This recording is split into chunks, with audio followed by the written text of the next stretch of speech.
Good evening. I'd like to go ahead and call to order the regularly scheduled board meeting for the Marin Municipal Water District Board of Directors for Tuesday, August 19th, 2025. Terry, if I could please have a roll call. Yes, Vice President Jed Smith. Here. Director Ranjiv Kush. Here. Director Diana Mayer. Here. President Matt Sampson. Here. And currently not here is Director Larry Russell. Do we have any public comment on the agenda this evening? There are none. I'd like to entertain a motion to adopt the agenda. So moved. Second. We have a first and a second. Terry, roll call. Vice President Smith. Aye. Director Kush. Aye. Director Mayer. Aye. And President Sampson. Yes. Do we have any public comments on the closed session items? There are none. Okay, we'll go ahead and convene to closed session. Thank you. Okay, good evening. We'll go ahead and reconvene the regularly scheduled board meeting for Marin Water. Tonight, we just convened from closed session with no reportable action at 6:30. And with that, we'll go ahead and move on to public comment. Yes, we do have two for public comment. The first two are Phil Sauter and Bob Shiro. Good evening. At July's Planning Committee meeting, we got the super user data we've been looking for, and it's proved very helpful. Thanks to Directors Russell and Smith for asking for that. We learned that single family use is 12,000 acre feet a year or 11 million gallons a day.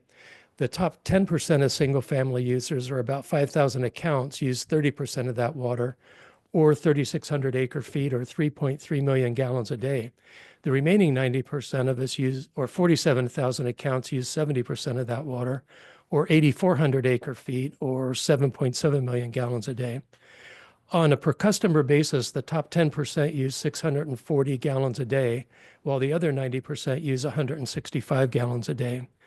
On a per capita basis, I figured the top 10% use about 250 gallons a day per person, while the remaining 90% of us used about 65 gallons a day. And that's an average for winter and summer use. So it seems to me for 90% of our residential customers, our conservation efforts have been a real success, and we can focus our future conservation efforts on the top 10%. These data also indicate that our search for new water supply is driven primarily by the need to support the use of potable water on large landscapes. The 3,600 acre feet used by the top 10% of our customers represents most of the 3,700 acre feet from the Nicasio Spillway project, or the 3,800 acre feet from the ARC pipeline project. It seems Prop 218 would urge us to apportion most of that 168 million cost among the 10% of customers who would be able to keep irrigating their lawns with potable water. In the past, we've spread that money across all 52,000 residential customers, and I wonder if that's how water bills, even for the lowest users, have tripled in recent years. We also heard about a current program for Tier 4 exemptions, and these seem outdated. A new heat map was shown, and that seems more tightly clustered than the one 9 years ago. With tighter concentration of super users, a recycled water system for landscape irrigation should be less expensive than previous estimates. I'm glad that the Planning Committee will consider recycled water at its next meeting, and I'd like to ask that both the super user and the recycled water presentations come before the full board. There's no suggesting here that large lawns aren't a desirable amenity. I think the goal is to suggest more attractive landscaping alternatives, as was done in last week's excellent mailer, and give our super users the option to use non-potable water that could protect them during a drought, and let them know that using 10 times more water than average may not be sustainable or could be much higher priced in the future. Thank you. Thank you. Mr. Shiro, please. Yes, my comments relate to 9B. Do you want me to have my comments now? No, it at the time. Okay. Yeah, it's for items not on the agenda. yeah. Yes. There are no further speakers. Great, thank you. We'll move on to general manager and board comments or announcements. Oh, okay. There is one more. Thank you, Jonathan Freeman. Oh. John? Thank you. So, Jonathan Freeman, I got here just as the meeting started and told the woman who just helped me with a microphone that I'm deaf. and I am deaf without my hearing aids and don't use sign. And the accommodation she brought out was an assistive device with its own headset. And that's not going to be good enough for someone with my loss. The thing about hearing loss, it's sort of like a disability. The more or the less visible a disability is, the more varied the accommodations. So you need a certain width for wheelchairs, certain height desks, certain width aisles, all that kind of stuff. But for hearing loss, because it's hidden, there's more variation. So, and I believe the ADA asks that you check with the people with the hearing loss to see what would work. And there's a system that would work called Listen Everywhere for people who have, most people have Bluetooth, and that would work really well. I can talk with you guys about it, but right now I'm just kind of regulated to reading the captions and hearing the person speak. Some of it I lip read really well, and lip reading from the side is a skill that I get to use. But it'd be great to be able to fully accommodate, to be really connected into what you guys are saying. So thank you. Maybe we can, thank you. Terry, we will make a note of that. Okay, great. Thank you. Okay, any additional public comment on non-agenda matters? There are none. Great. Move on to then item number 6, Director and General Manager's announcements. We'll start with you, Director Hornstein. No announcements this evening, President Sachs. Thank you. Director Russell. No. Director Kush. Yeah, I do have one. Our watershed staff has developed an interesting and I think powerful new collaboration with the Redwood Trails Alliance, which is a trail management group with a contractor's license to expand trail maintenance and stewardship on the Mount Tam watershed. And this collaboration includes support from a full-time Redwood Trails Alliance staff member, Alex Panara, who is managing monthly volunteer trail stewardship days that take place on the first Saturday of each month through December. So I volunteered for bridge repair duties on August 5th, and it was great to see trail work in action. Yeah, it kind of confirmed that I'm really not a good carpenter, or pretty bad, in fact. But there are a lot of other jobs, and Alex is a great manager. So I highly recommend to all of us, to get out there on these first Saturdays of each month for some really informative and I think beneficial trail work. Thanks for Sean and his team for taking that forward. Great. Thank you. Director Mayer. Yeah, I had the lovely fortune of, instead of receiving one of the usual emails I get complaining about something the district was doing, which is all fine, but it's still so nice when I get an email praising something we're doing, and specifically calling out Shane Hoy, who I think is in the back. Hi, Shane. Shane is a water conservation specialist 1. And I just wanted to read a couple paragraphs from this letter into the record. I thought it was really great, and I hope somebody else will listen and maybe avail themselves of this program and also get to meet Shane. So this is from Linda Cosgrove in San Rafael, and she wrote, "I'm writing to commend your program built to help property owners be environmentally conscious and to specifically commend Shane Hoy. An article was written last fall in the Marin IJ regarding saving water in gardens. It mentioned MMWD resources. The process to reach someone was easy, and an appointment was made to have Mr. Hoy meet me and assess my irrigation issues. Mr. Hoy was informative, thorough, and incredibly helpful. I took notes. He sent me detailed descriptions of what was necessary to try to save the garden.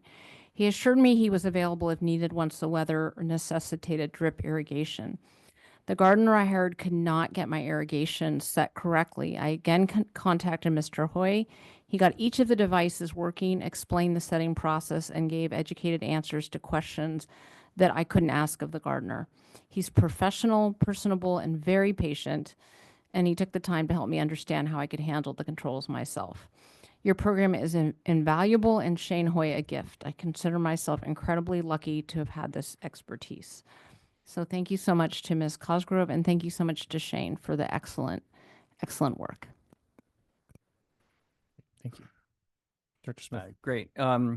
Two things. One, I'm going to double down on this outstanding mailing that Marin Water put out. Our historic award-winning program in conservation and water efficiency was well communicated. People can get nearly $5 per square foot of rebate if they convert their grass. Go for it. There's nothing more important that we can do for our water supply and resiliency issues than be really thoughtful about not wasting water. And there's a lot of beautiful ways you can treat your gardens. So thank you for putting that out. It's really well done. On Monday, I was able to attend a week ago Monday, the Marin Sonoma Water Advisory Council, WAC, which was a very informative meeting, and we'll go into some of the details of some of the results later. But I would say that our historic relationship with Sonoma County and Marin County is stronger than ever. I think we have a regional approach and working together that is recognized across the board. Every single one in that room, every representative from Santa Rosa to Petaluma was thoughtful and supportive of our ongoing relationship and approved the contract that we will be discussing later. So that was a very, very effective, thoughtful piece of work that this staff has done over the last 2.5 years. In addition, Sonoma reported well above their historic averages on reservoir capacity, updates on their fisheries and the Eel River and Potter Dam projects, all moving at pace. And it was a very positive energy event. Great. Thank you very much. I'll keep my comments somewhat brief, but it seems like it's been a while since we got together when we removed one meeting from the schedule. So welcome back, everybody, officially, and hope you had a good summer. I had the opportunity and want to thank the Marin Realtor Group. I was able to speak to their Government Affairs Committee on the 1st of this month and give them an update on our water supply projects and where we're going. A very engaged group with a lot of thoughtful questions. So I appreciate the time in front of them. Also have to send a big thank you and kudos to our watershed staff. Last Thursday, we got the second prescribed burn of the season in, another 40 acres tagging on and extending on the burn on Bontempi, and another really clean burn. A lot of good results. You see that low intensity fire maintains all the tree health and really takes care of the understory, which we're trying to mitigate or reduce for wildfire risk. So big thanks to the staff, and also a really big thank to Chief Weber and Marin County Fire Department for their ongoing support of our efforts. It's really great to see. In fact, reached out to Chief Weber with a thank you text, and he immediately responded with what's next. And so very positive to see moving forward on that one. I'm going to end my comments with a sincere apology, and I want to address this to the Nicasio community, because at our last board meeting, we were updated that there was a miscommunication, which led to some surveyors that we had contracted with going on private property at the worst time of all, and that was during the notice of preparation scoping meeting for the public.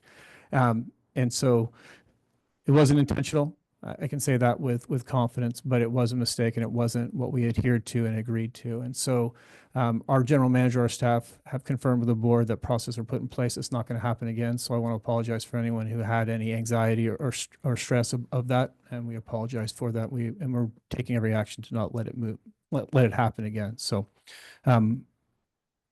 apologies. Move on to number 7 for committee reports. Director Russell. Thank you. On Tuesday, July 22nd, there was a planning committee report. Staff provided the committee with a review of the district's canal pipeline replacement project at San Rafael.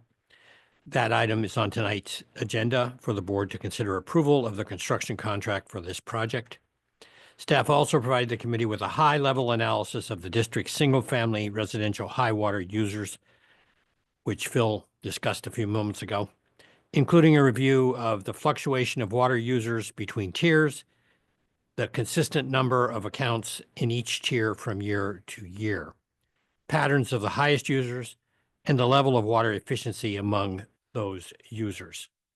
Staff also reflected on how the district would target these users through our conservation program and policies. This report may be accessed via the webpage if you're interested. Larry, can I add a little bit to course. to that report, that committee report? So as Phil noted in his remarks, the meeting included a presentation on water use data, and it included a couple of interesting case studies, such as there was a high water user, so averaging about 460 gallons per day from the period of August 2024 to March 2025, that does not have any green or irrigated vegetation, but does have a lot of leaks. So staff have had 12 leak high water interactions, including site visits since AMI was installed at the residence in 2022, but there hasn't been much response, possibly because this is a rental property. Now, I think we have a leak repair ordinance, but we're currently not enforcing this among our early AMI installations because this could be perceived as some form of targeting prior to a wholesale rollout. But I also, during the meeting, heard Carrie ask if the board would like to consider moving forward with some level of enforcement activity to address something that, to me, seems like a fairly obvious intervention point with respect to water efficiency and water savings. So I will ask if we can bring this topic back for a full board discussion. I think I may need a second, to request an agenda item to discuss leak repair enforcement. So if I do have a second. Yeah, I'll second that. That's great. Thank you. Great. Okay. Thank you, Bill. That's it, Matt. Thank you. Director Smith or Director Mayer, any committee updates? Right. I just have one on the last Wednesday, the 13th, I attended the Tomales Bay Foundation meeting and was able to provide an update on our water supply assessment to them as well. And so no further information from that meeting. Moving on, we have our consent item calendar. Do we have any public comment on the consent item? Yes, Bob Middlestead.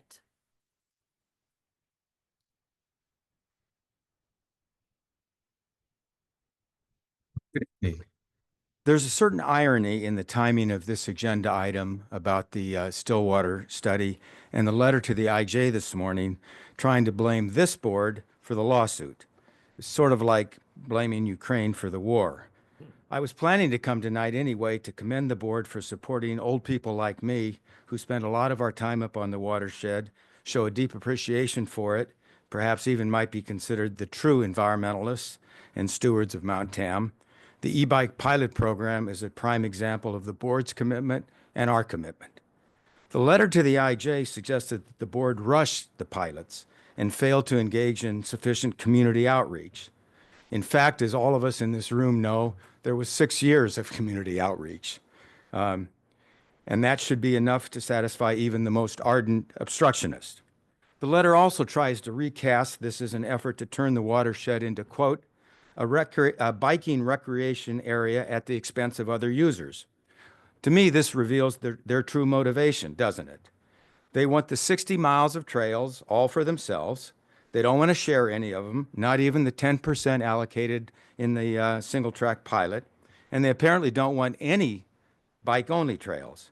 They've now dropped their opposition to the e-bike pilot, which they held up for 9 months based on an unscientific study, not peer-reviewed, never replicated, claiming that bats might be disturbed by e-bikes. The court found that study an inadequate basis. Nevertheless, the litigants insisted that the water district spend hundreds of thousands of dollars looking for monitoring bats on the watershed based on that one study. So here's our challenge. Will the opponents agree to share any trails ever? And if so, which specific trails are they prepared to share? If they refuse to share trails, will they agree to some bike-only trails? Will they work with us to identify appropriate locations? And will they even contribute some of the money they got in the settlement for the purpose of creating and improving these trails? Or is their position that only hikers, perhaps equestrians, should have trails on Mount Tam? On the e-bike pilot, here's the challenge. Will they agree that if the $300,000 plus monitoring program shows no adverse effect on bats, that they will reimburse the district for the costs they've imposed on the ratepayers. In closing, we have worked for the better part of 6 years to collaborate and negotiate with these people, but all they ever would say is, no, no, no. Hope springs eternal, and we will keep at it, and we will make the pilots a success. Thank you. Thank you. There are no further speakers. Okay. Are there any items in the, I'm sorry, actually, there is one more speaker. I'm sorry. Oh, hold on. Thank you. I don't apologize for butting in. Anyway, this is the reason why I'm here, was for this item. Bob and I, as he said, has been working on this issue for a long time. We have a nonprofit called E-Bike Access, and the advocacy is to have everybody to be able to ride an e-bike on Mount Tam, no matter their age or restriction. And there are a couple of things that have come up over and over. And one of them is, how would, if there was a ban on e-bikes, how would that be enforced? Given there's only about 7 rangers. And I have a story about a ranger, which is a good story, but that's the one thing. You've got 20,000 acres, 60 miles of trails and all that kind of stuff. It's kind of hard to enforce it. Plus, they've been up there 15 years already, and a few other things that are just make this whole lawsuit pretty sad. But I do have a good and a bad story. About 3 weeks ago, I was going up Eldridge on my electric e-bike, 7 p.m., and I lost control and I went off the edge. And I went down about 10 feet or so and was able to extort myself out of the brush on the bike. And I called 911, and Ranger Faust showed up. And he got down there and he pulled my bike up out of the morass, and I was able to shakily go back down the hill. And so I really am glad that someone was there at 7 o'clock at night to partially save my life. He couldn't do what I really wanted to do, which was to cease the suffering from poison oak, which I am enduring right now. And I've made this remark before. It's dangerous up there. It really is. And I've jokingly said we ought to shut this down to everybody because it is so dangerous. But everybody's up there anyway. That's going to be hard to enforce. But anyway, I think that e-bikes, all of them, ought to be allowed on that watershed, whether they're being ridden or not, for that matter. Thank you. Thank you. There are no further speakers. thank you. Are there any items in the consent calendar board members would like to pull? Nope. Okay, can I have a motion to adopt the consent calendar? So please? moved. Second. We have a first and a second. Terry, roll call, please. Director Russell, Aye.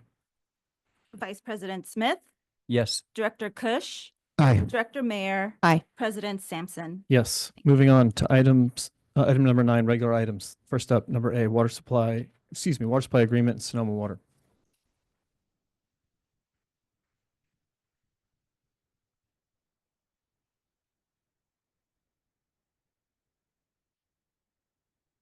Good evening, Board. Paul Sellier, Water Resources Director. It's always nice when the red light comes on. You're not thumbing at it for 10 minutes. This item is an action item for the board tonight. Before you is the agreement with Sonoma Water for our water supply agreement.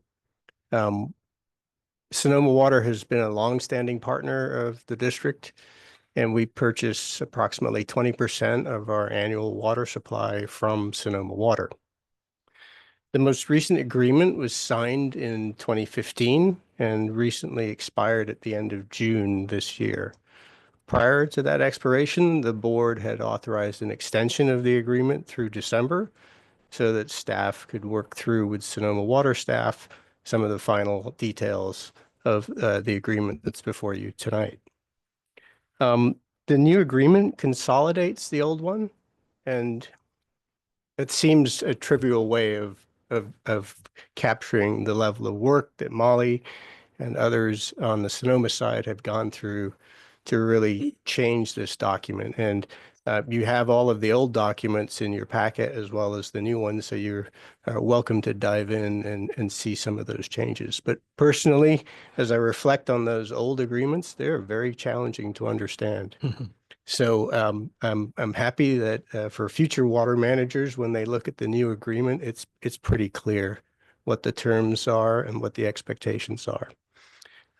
Some of those terms from the old agreements really just transferred straight across, and they make a lot of sense. Others, though, we took the opportunity to clean up and change and make more useful for both sides. Some of the terms that changed, for example, really helped us support our winter water project, the Atmospheric River Capture Project, specifically the ramp up and ramp down provisions of the old agreement. This was where if we had purchased 6,000 acre feet of water from Sonoma in the year prior, the next year you could only purchase 1,000 additional acre feet of water. Those ramp up, ramp down terms had never actually been enforced, but they were a troubling element of the old agreement. And we were able to get that changed in favor of basically whatever the available capacity is for water supply and the transmission system capacity that Sonoma has. So that was very beneficial for us. We also added in a formal provision for rollover. If you remember a couple of years ago, the aqueduct line was damaged by earth movement and was out of service for a while, such that we couldn't take our full minimum take or pay. Now, at that time, we worked with Sonoma, and they allowed us to pay for the 5,300 minimum take or pay, but actually receive the water at a later time. So we sort of coined that a rollover. So if those conditions ever were to occur, there's now provision in the agreement to sort of formalize that process. There's no sort of negotiation required. And then we have some simplified delivery caps, which were somewhat convoluted and reflected, the long history of these agreements, going back into the 70s even and early 90s, when water supply and water demand were much tighter than they are today. And so with the change in circumstances, we're able to sort of simplify those delivery caps. And then finally, I think another important term was historically we'd always had 10-year agreements. And this contract is for a 15-year term. So we have a slightly extended term, and that term coincides with the end of the restructured agreement. That restructured agreement governs the supply of water to the other cities and towns, the other customers or contractors, as they're sometimes referred to, of Sonoma Water. So with these two agreements ending at similar times, there's also in our new agreement expressed sort of support from Sonoma to have Marin Water participate in negotiations for that restructured agreement, where we may have the opportunity to join more formally with the other contractors. So we did accomplish a few things in this agreement, but sometimes some of the things that don't change are equally important. One is, for example, the take or pay. The minimum take or pay of 5,300 acre feet per year did not change. And there was interest on the part of Sonoma to have that change. So we're happy to report that it's staying at 5,300 acre feet per year. Additionally, the total water supply under contract has also not changed. So we're still able to receive up to 14,300 acre feet of water from Sonoma. So those are sort of the big items. There was one item where we are adding, investing in the Sonoma system up to $12.5 million for water supply resiliency. This is not the first time that the district has paid into the Sonoma system. In fact, going back to the 80s, I think was the first payment. We've made 3 such lump sum payments over the years totaling around $9.5 million. So this sort of follows that paradigm.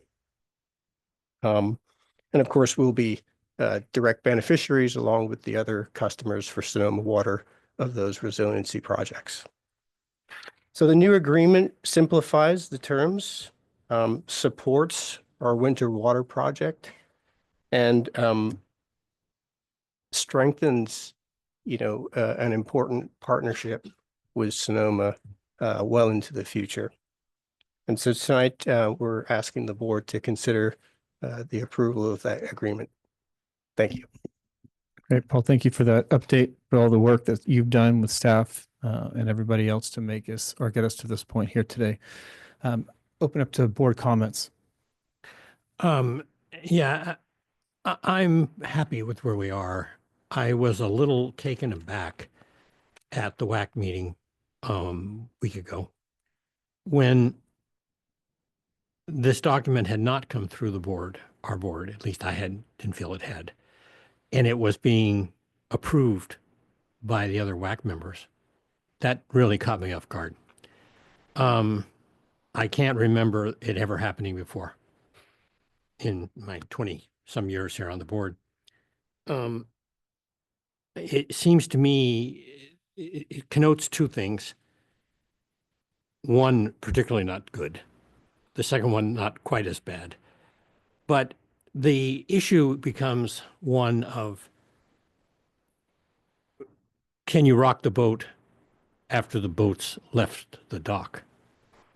We're kind of being forced into a situation where it appears to me that staff is assuming that we're not going to have comments.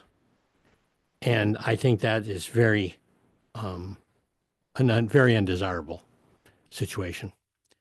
I think that we'll probably be okay, because I think we're pretty well aligned. And as Molly indicated to me, we have gone over the bulk of this in closed session. But it's not a good trend to have staff assume that we're going to rubber stamp whatever has already gotten out the door. And I think it's a bad precedent and should be avoided at all costs going forward. Even with the modest experience of our board, I think there's enough experience here to have meaningful input. And I feel we've been kind of bypassed on this particular item. I'm not at all complaining with the quality of the work or it's just the process. So, like I say, I was taken aback at the meeting. And I think Jed has done a great job here in working with the staff to move this thing forward. It was obvious at the meeting. Katati voted against it. I didn't quite understand what that was all about. They tried to explain it, but it didn't come across to me. And I wasn't sure what they were going to gain from voting against it, why they would even think of that. But anyway, thank you, Jed. Can I? Director Russell, I apologize for your perception of what occurred. I do want to say clearly that I've never assumed a board, most particularly this board that is so engaged, would rubber stamp anything, and that's not how we proceeded. The substantive items were reviewed in some detail at a closed session, and in hindsight, less than perfect as we worked through the process, we did focus on engaging with the WAC chair and really a gross oversight, not thinking about the alternate as well who's engaged in that process. So I apologize for that, but no hint of trying to move something through this board, because I've worked with this board and that's not how this board works. So that never whatsoever came, but I do think there was a process hiccup that I own and apologize for. And I appreciate that, Ben. I wasn't trying to say that that happened. I was just trying to say that it could be perceived as happening. And it coming from the board side, it's easy to feel that, I mean, as I said, what if we really objected? Where are we? I don't even know what happens once the WAC has approved the contract. I mean, I guess everything can be undone, but it's a little complicated, to say the least.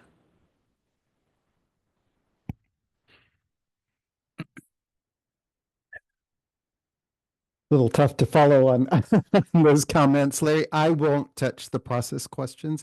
I think you raised some fair points. But I will focus on what you noted as well regarding the outcomes. The outcomes, I think, of this are very positive. My understanding is that historically, these contract negotiations have been fraught at times, and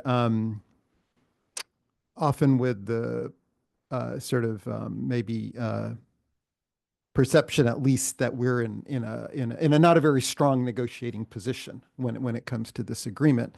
So it feels like we have come through that very nicely to address both our own water supply development goals, as well as, and equally important, if not more important, regional resiliency, which I think we are all very committed to. So I will highlight that. Thanks, Jed, also for, putting so much effort to make this a productive outcome. And thanks, Paul, Molly, for all of the fine tuning of the agreement. Congratulations. Okay. Director Mayer. I just wanted to express my pleasure that this is getting done, and congratulations. And Jed, thank you so much for your very hard work for a very extended period of time, as well as the staff. Will this document live on the website anywhere? I do get asked about this document a lot, believe it or not. Generally, we don't have contracts on the website, but it's certainly something we could look into. Okay, great. Director Smith. Yeah, thank you for all the comments. This agreement is a historic partnership that will benefit nearly 750,000 people across Marin and Sonoma counties for a new generation of regional cooperation that we have not seen before. It solidifies, I believe, our common cause to build water resiliency for our population for a new generation. Being a contract of extension of 15 years, which is also historic, we're providing a message to the future leaders who sit in these seats that we should begin the important work at that time to integrate our relationship further and become a primary contractor, we hope. And having gone from city to city in the midst of rebuilding trust between our counties and our staff, I believe that we are sending a message to Sonoma that Marin is here to work with you, to partner with you, to invest in your infrastructure as it benefits all of us. I want to sincerely thank Ben, our general manager, Grant, their general manager, supervisors, Rodoni and Rabbit, Paul, your work, and Don, Molly, and the general counsel on the other side. This was not insignificant, 2.5 years in the making, and I think it is extremely important work and sets our county up and theirs for a generation as we deal with the drastic impact of climate change on our community. Great. Also a big deal. So thank you very much. And I think it's a very thoughtful negotiation. And the reason why I say that is, it says a lot when almost every contractor approved this, and it's easy for us to celebrate that now, but it's not always been the case. And I think we're sending the message that we are no longer here to just see what's our best benefit, but we're here to be a regional player that understands the value of partnership throughout the region. So Jed, I want to thank you very much for helping to change that narrative. Moving through all those cities takes a lot of work. I'm sure the road trips you took with staff got a little bit old, but we're hopefully very productive, and we see that now. And I'd like to continue sending the message that we're here to partnership with the region. We're here to invest in the region's resiliency. And the more we're able to partner and benefit from each other, the stronger we'll be and the less exposed we'll be to the next significant drought. So thank you very much for that. And with that, Well, quick comment on the Kotati, objection to it. It was, in their words, a legal nit. It could have been solved if it had been brought up earlier, and they were overtly supportive of the direction that we're going on. thank you for that clarification. And with that, Terry, do we have any public comments on this item? There are no public comments. Okay, any further board comments? Great. With that, this is an action item, so go ahead and entertain a motion. So moved. Second. Okay, we have a first and a second. Terry, roll call, please. Director Russell, Aye. Vice President Smith, Yes. Director Kush, Aye. Director Mayer, Aye. President Sampson. Yes. Moving on to item 9B, water supply roadmap update. Paul, back at it. Yes.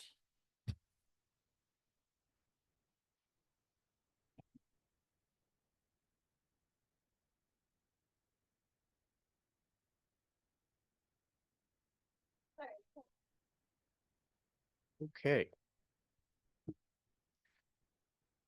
Okay, water supply roadmap update. So we're going to step through a little bit of background for some folks who may be tuning in and not realizing that we have been at this particular exercise since 2020 now, before getting into updating the specific projects on the roadmap, including a little bit of a detailed update on the Nicasio spillway, and also stepping through some of the other water supply projects and ending up with ARC.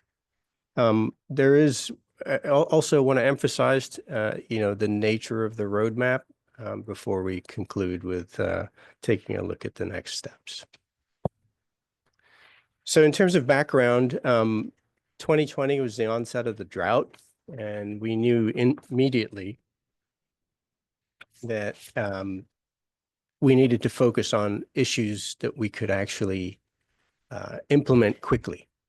And that meant water efficiency. So you can see at the bottom of the graph here that the water efficiency kicks off almost in step with the onset of the drought. By April, mid-21, we were in an emergency. We knew we were in trouble. We had a dry winter, and we were looking, if that dry winter continued, we'd be running out of water sometime in 2022. And that context, we do forget kind of where we were, and it's easy to, given that we've had 3 years of fantastic rainfall. At the end of 2021, we were the beneficiary of a 100-year storm, and the reservoir system filled up. That allowed us to sort of step back from the emergency intertie project that we were seeking to implement. All through 2021, that was what we were focused on. It was the only solution available to us, putting a pipeline across the Richmond Bridge so that we could buy water on the open market, wheel it through 7 or 8 different agencies in the Bay Area to try to get it to the other side of the Richmond Bridge before we could move it over here. Would have been a phenomenal accomplishment had we been able to achieve all of those contracts in the time frame that we were seeking to do so.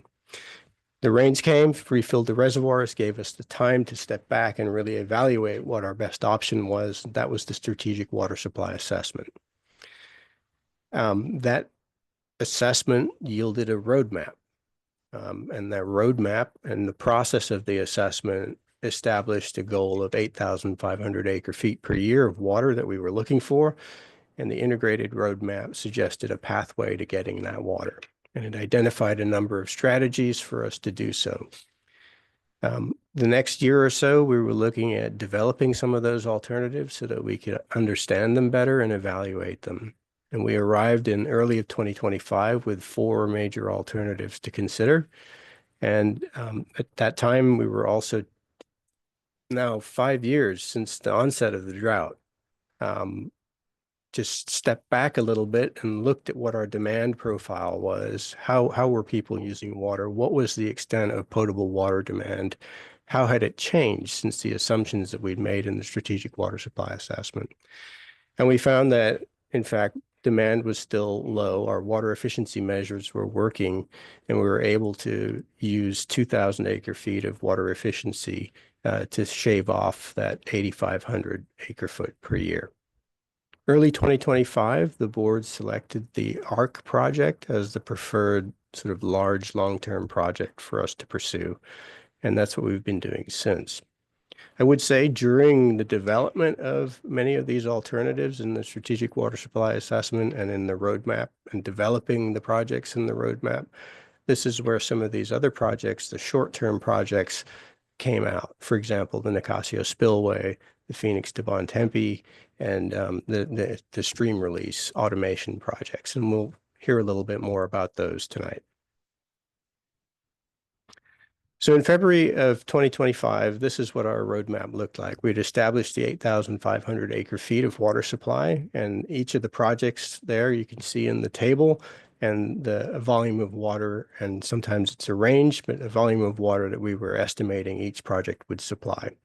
And you can see that we're comfortably covering the 8,500 acre feet of water, notably with water efficiency reducing demand by 2,000 acre feet. And so the next slides step through each of these as sort of an update and where they are. Kicking off with water efficiency. And we've seen this chart before on the right, and I think I'll just talk through this chart because it's more interesting than the words. The blue line represents our potable demand, and it goes back to 1995. And you can see the tail end of it. Maybe you can see the tail end of it. There are a few dots representing an update in demand. And we can see that demand is ticking up. So we knew the demand was sort of ticking up just generally and very slightly. So what does that mean for our assumption that we can take 2,000 acre feet off of the 8,500 acre foot target that we're looking for? Are we still good in that assumption? And you can see in the water supply assessment, the demand profile that we estimated was the yellow line with the diamonds there.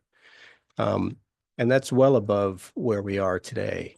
So technically you might say, well, why don't we take credit for that entire gap between the dotted line and the yellow line? It seems like it would be more than 2,000 acre feet. Well, this roadmap and our water supply timeframe goes out through 2045, excuse me, and beyond. And we don't know how demand is going to bounce back from the last drought, but we do know, and we can see it even in this blue line chart here, that after every dip, there is a peak that follows. Well, what we can see from the peaks since 2000 is they don't go back all the way to the former peak. So we know, we have a pretty good reason to believe, based on past performance, that we're not going to go back to our last high demand point that's shown on this chart. And right now, we're using the purple line as the demand estimate, which is the 2,000 acre foot savings below the yellow line.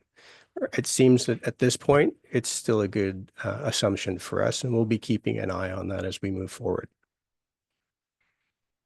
In other words, it's a conservative approach. Yes. Right. I could have just said that. Yep. Yep. You know, Paul, I always find it interesting that we make those projections kind of based on prior trends and how we're differing.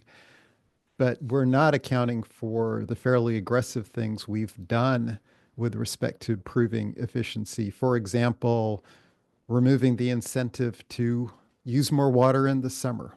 That was a really important change that we've made. Raising rates always has an impact on demand. And then, of course, we're looking at AMI, and we've made some estimates here of what they're going to do. So it could be quite conservative what you're currently projecting as the savings in demand. That's right. I think that's a fair assumption. And that's, I think, bears monitoring. Yeah. So as we look forward, then the next item on the roadmap was the Nicasio Spillway project. And just very briefly, this project, as I sort of talked about in the timeline, there were some projects that sort of fell into our lap. And this was certainly one of those. It wasn't really initially called out as part of our roadmap. It just came to us as we were investigating and looking at potentially raising Nicasio Dam. And so as we were investigating that, we understood from the engineering drawings and so on that a certain amount of work had already been done on Nicasio Dam and the structures out there that would allow us to relatively easily raise the spillway. So those favorable indications that sort of fell into our lap, as it were, really compelled us to investigate this as an option for water supply. Again, the context coming out of historic drought, running out of water within 6 months, and now you've got a potential water supply solution. It's not the solution, it's one of the solutions as part of the roadmap to look at. So it's a potential relatively low cost and fast track way for us to achieve water supply resiliency for our customers, potentially adding 3,700 acre foot of storage to Nicasio, or in a 4-year drought, about 900 acre feet per year.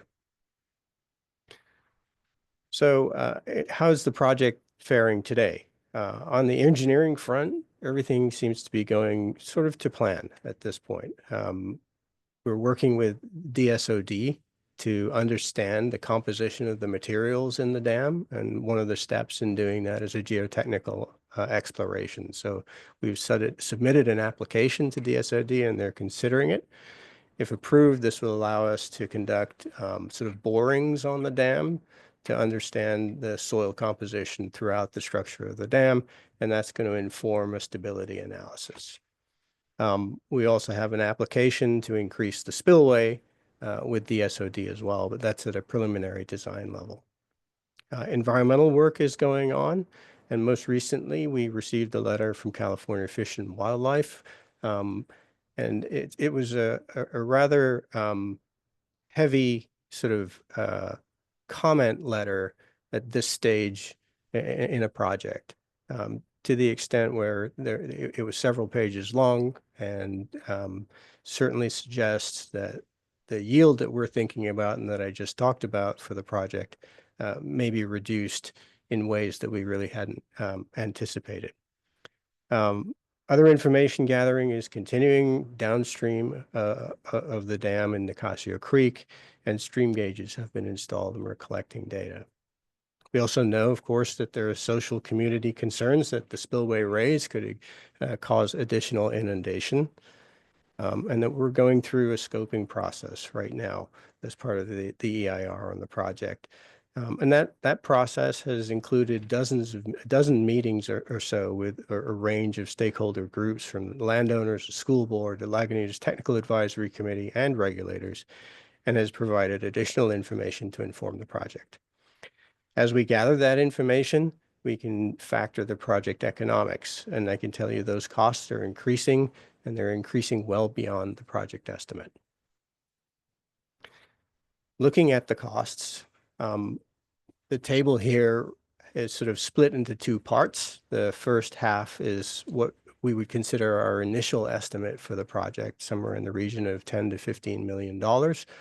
And then as we go along and start discovering information and investigating in more detail, you can see the additional costs that are adding on to the project initial estimate, bringing the baseline for the project to $37 to $54 million. And looking at a potential operating cost ongoing from there as well. So then, given that rise in costs for the project, how does that fare and now still stack up against some of the other work that we're thinking is as moving forward?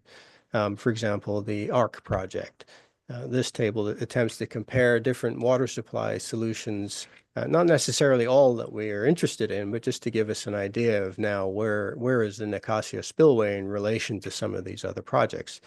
So you can see the estimated cost per dry year acre foot in the column on the far right, and the estimated dry year yield in the second column from the left. And as we look at the dry year cost per acre foot, you can see that ARC is at $5,800 per acre foot. And the Nicasio spillway, given the rising costs, is now at $6,700 to $8,100. And that's assuming the full yield of the project. As I just mentioned, the Fish and Wildlife letter indicates to us strongly that there may be a reduction in that yield. So how would a reduction in the yield affect those unit costs? And you can see that in the other two rows for the Nicasio spillway. The 750 acre foot produces a $8,700 to $10,600 dollar per acre foot cost, and then you can see the 500 acre foot yield cost there as well.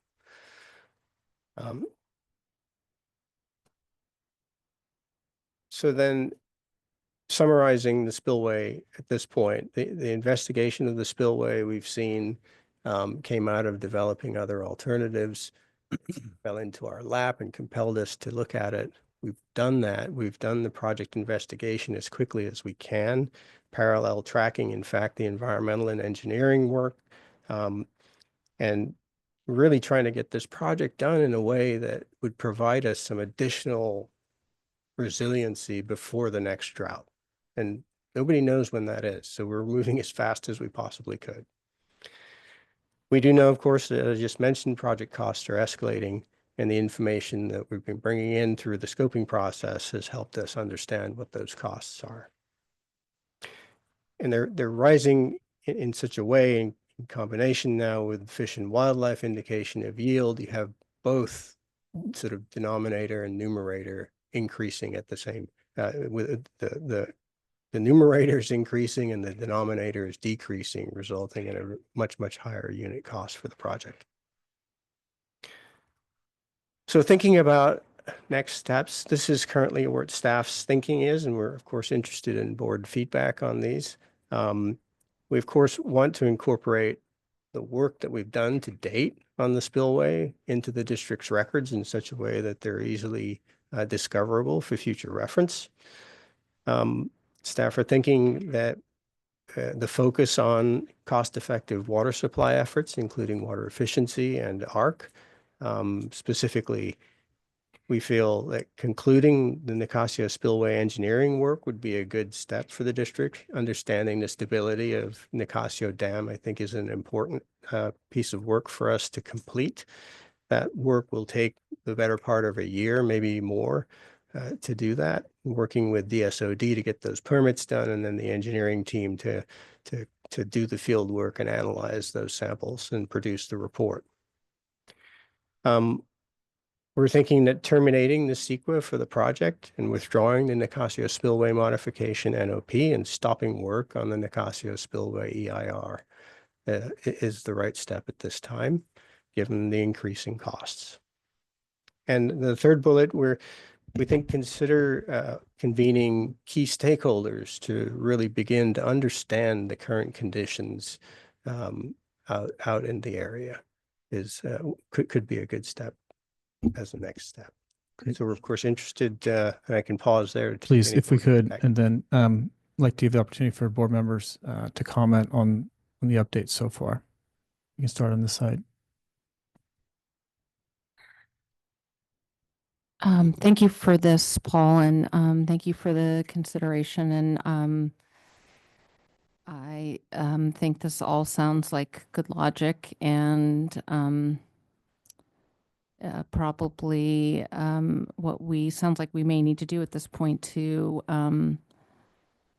be fair to the residents of Nicasio. I will say, for what it's worth, and those who do ever watch these meetings or listen, when we decided to go with ARC, I received a number of emails of people that were just irate. I mean, irate that we were not going to find a solution that was Marin-based, increasing our supply, expanding a reservoir, modifying a spillway. I wrote back to every single person and said, please see this meeting, please see that meeting. There's a reason that we are going to ARC. But I understood that people see what they want to see, and it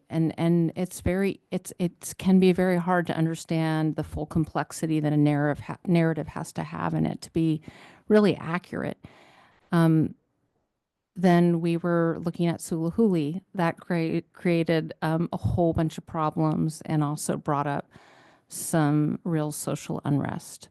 Same thing with Nicasio Spillway, which going into it, we naively thought maybe naively thought was a win for everybody. So I just want to say that I think that the low-hanging fruit in this solution has all been picked.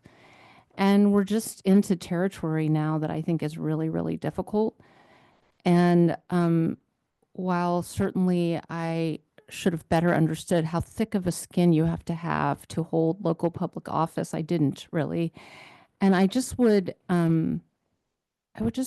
say like, it really is amazing to me how complex these problems are, and how trying to make everybody happy is impossible. So I just hope that to the extent people are willing, they'll sort of open their narrative a little bit to understand kind of all the various factors and things that we are trying to deal with, and trying to do the right thing even when we don't always do that. Thanks for the presentation and all the hard work. I would say that this is some important lessons. I think we have a lost opportunity on how Marin Water could have partnered more deeply with the Nicasio community. I think we have an opportunity now to do that by moving forward with a very thoughtful approach on how we have stakeholder meetings, that we are inclusive and transparent. That is probably the most important thing that comes out of that. I think had we done that earlier, we could have found ways to benefit the school in Nicasio and the impacted landowners in a different way. So I really do think that now we can hopefully do that and work together and start to rebuild trust for our common good.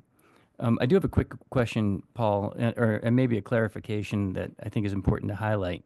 Although the ARC revolves around atmospheric river rains, the purpose of that project is to leverage those rains during drought years. The purpose is to be able to fill our reservoirs when they are drying, not when they're already full.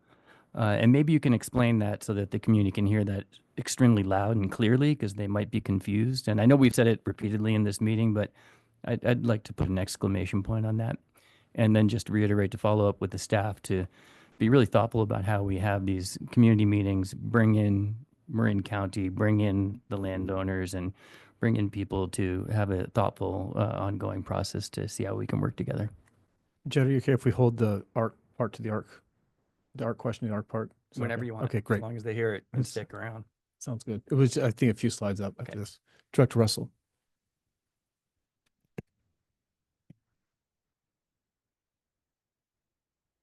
Well, I'm impressed with Director Mayer's assessment.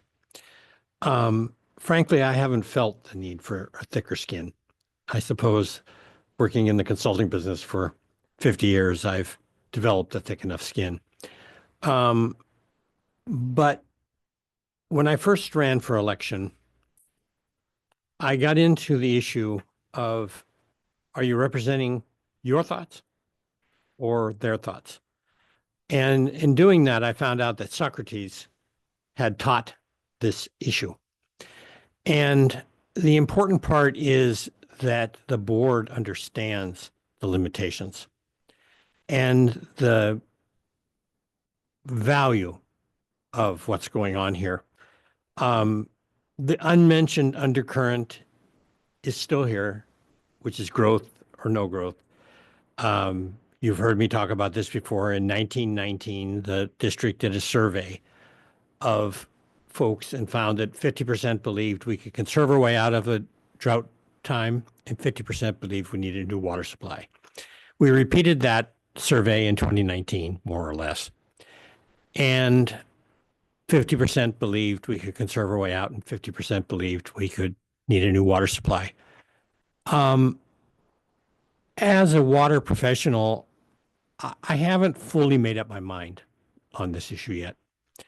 I don't know how much work is justified for something that happens once every 5 years or so, a 20% recurrence interval. One could argue that is too much, and one could argue it's not that important. So it's a very complicated issue. And I think that the current board is learning that we're much more like a ship than a runabout. And we cannot afford to make mistakes. That's one thing that's clear. I think your observations are correct about trying to please everyone. That's always a hard task. But the goal of the board is to try to please everyone, to listen to all viewpoints, and to take it into account. It's not an easy task. And the more complicated the issue is, the more complicated it gets. It still basically, in my mind, breaks down to a growth, no growth issue. This board is, for lack of a better term, pro-growth. I've been on boards that weren't pro-growth. And it changes the viewpoint of the board. It's a tricky slope to address. I think the staff has done a great job here of pulling things together. I think your comments about the low-hanging fruit were also quite insightful. I think this was viewed as low-hanging fruit. And I, on behalf of the district, apologize to Nicasio for the difficulties that have been faced out there from the time the reservoir was conceived. I think the reservoir is an important part of our water supply. And, you know, it's always in somebody's backyard. So it's one of those things. I think it's unfortunate that the reservoir lies outside of our district, but that's just how things are. It's not unusual by any means. Earlier, we were talking about LA Water and Power, which I'm very familiar with, and Owens Valley, and the difficulties that Mr. Mulholland faced. I mean, you can just imagine Bill Mulholland facing the City Council of Los Angeles in 1908 with a proposal that would last and did last through 2015, something like that, as basically the major source of water for LA. Imagine trying to convince folks to look 200 years ahead today. It's very hard, and the costs are very significant. So, you know, it's a learning process for us as well as for the public. And I think the important part is, and I find it interesting, I didn't get any emails. So I don't know if people have decided I've decided, or if and there's no point in contacting me, perhaps. But I have a pretty active group that I think basically they trust my opinion. That's the bottom line. And I think that it's well-placed trust. I am very, very conscious of the consequences of these decisions. But to that effect, I think we're in the right track here. And I think that what was viewed, the Nicasio spillway rise, viewed as an easy way of doing something quickly, turned out to not be so easy and not so quick. But the important part, it's kind of like in getting a PhD. The failed roads are as important as the positive roads. You want to cut off things that don't work, as well as sponsoring things that do work. So we've made progress here, and that's good. And we'll document the progress. And as has been said, there are people going to be sitting in these chairs, in your chairs, in the future, that will face these kinds of issues again. One of the things I find funny about my job is mostly what I do is ask questions. And it's funny when people look for quick solutions from me. And I explain that, well, you're much more expert on what you're doing than I am. But they're looking for that quick answer. It's not so quick, not so easy. So anyway, you know, we have a tough task here, and it's fraught with landmines, but But we're on a track that will get us to, I think, a good solution. Like I say, I'm still not there on whether we need the water or we don't need the water. It doesn't hurt, obviously, to have the water, but whether we need it, that's the more critical issue here.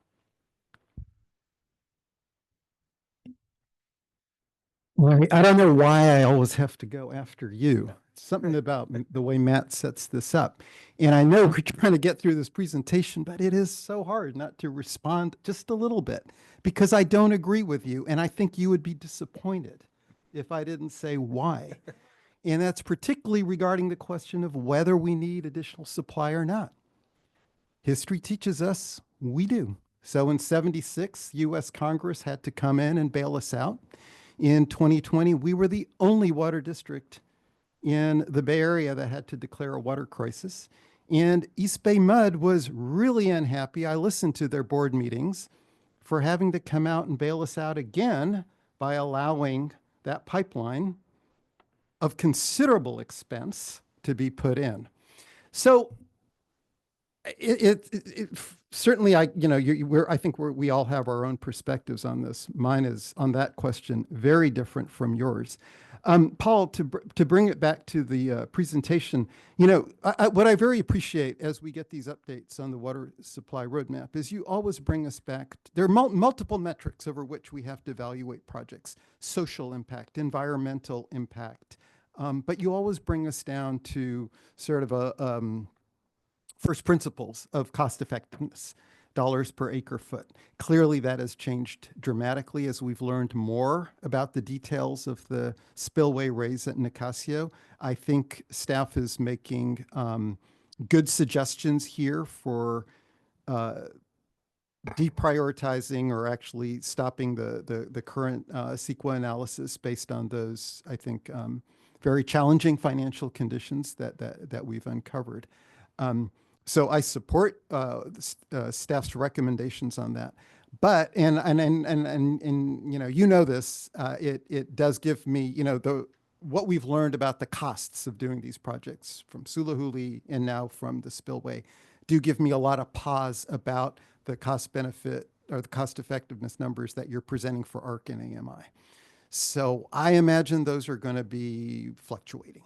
I really hope that they don't change by the magnitude that we've seen with Sulahuli and Nicasio. I think you're fairly confident that they're not, and there are good reasons for having that confidence. But as we learn more about costs, please do keep us very much updated, and we may have to get more strategic on how we think about it, managing costs for some of these, very important projects going forward. But thank you for the analysis so far. Yeah, Paul, just echo the appreciation for the continuous analyzation of this and for all the staff work that's been going into it. It was a little bit of a reality check when you say the drought was 5 years ago. It's like, don't blink again because how fast it goes by. But, it's important to go back 5 years ago and remember, the extent of what we would have done to get water, and I think it would have been pretty extreme measures. And so as we move away from that period, the memory fades a little bit, but our risk for going to the next one doesn't. And so it's important to keep that in consideration as we're looking at things. Looking through this the strategic water supply assessment process, really narrowing things down and going back and looking at it the past few weeks where we're at, trying to figure out where Nicasio popped up. And it was really late in the game, and it wasn't part of all the initial numbers, which I think for me at the end of the day, coming out of this, it's not a sigh of relief, but just a reinforcement that if we remove this, it's not going to crush us, not going to kill our ability to really try to solve our problem. Is it unfortunate that it potentially didn't work out? Yes. But again, when we look at stuff from a cost benefit basis, if this would have come across the board's desk and we chose not even to look at it, I think that would have been irresponsible to the ratepayers. The initial cost estimate for this was low enough where if we didn't look at it, it would have been a poor move, I think, on our part. And so when it did look as a shiny object and looking at it from a staff perspective to go determine if it really is shiny was the right move. I do think that in the big picture. But like with everything else, when we start digging underneath and finding out what's going on, when the costs escalate to the point that they do, we've removed projects that have cost less per acre foot from the strategic water supply assessment already. So why would we even continue with this one moving forward just from that data point alone? Right? I don't see a reason to keep this on the map if we've already eliminated stuff that provides more water for a little bit less money. So I do want to support staff's decision to go ahead and terminate the process right now.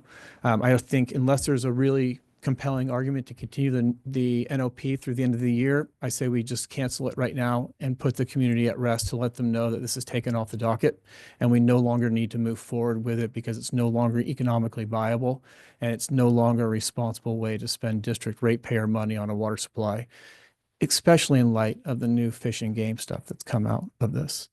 But I do want to reinforce, and you touched on it, and really hammer home something that is going to be important moving forward in the future.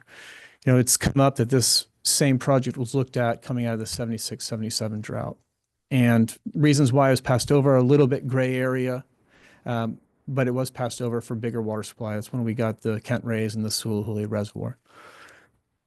It would have been really helpful to know that this time around. And so I would like to see whatever kind of comprehensive documentation we come out of this, the reasons why the board chose to pass on it, the reason why staff chose to make a recommendation is no longer viable, so that the next board in 20 years, 30 years, no longer has to go through this same exercise that we did just to get to the same answer that we're doing now.